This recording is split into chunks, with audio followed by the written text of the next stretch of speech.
point, certain medications can make this heat wave extra dangerous. Yeah, it's something you really don't think about, but we need to. Internal medicine Dr. Frank Contessessa joins us this morning to have this conversation. Dr. Contessessa, thanks for being with us on Morning on Merritt Street.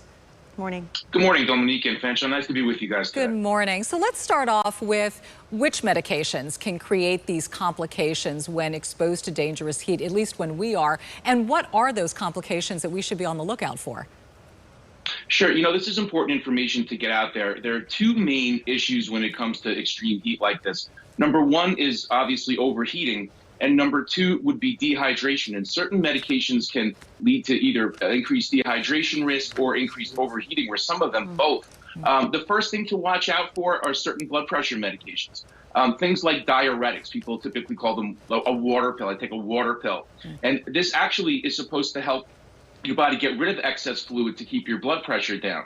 But that also increases your risk of dehydration. So people who are on diuretics actually want to increase their water intake when you're in the extreme heat conditions that we're talking about here. Other blood pressure medications can actually increase the risk of overheating. Things like beta blockers. People often take metoprolol. Drugs in this class of heart medications can actually have a problem regulating temperature. So it's important to stay in the cool.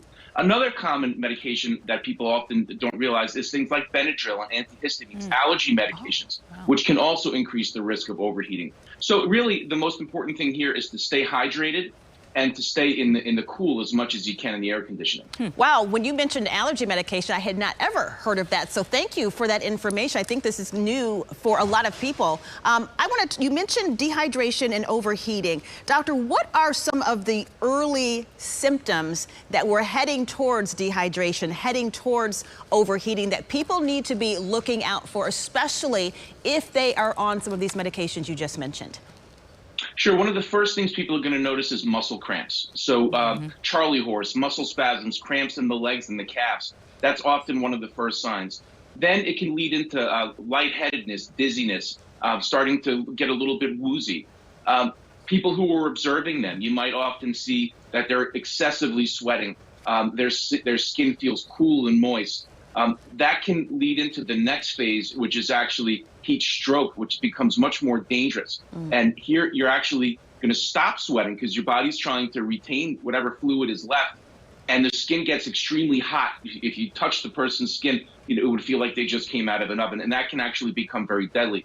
One other fact that I'd like to get out there for people and they may not realize is also as you get older, your thirst drive decreases. So when you're younger and your body needs water, you feel very thirsty, and all you really want to do is get more water into you. But as you age, your thirst drive actually decreases with age. So an older person could be severely dehydrated and not really feel that thirsty.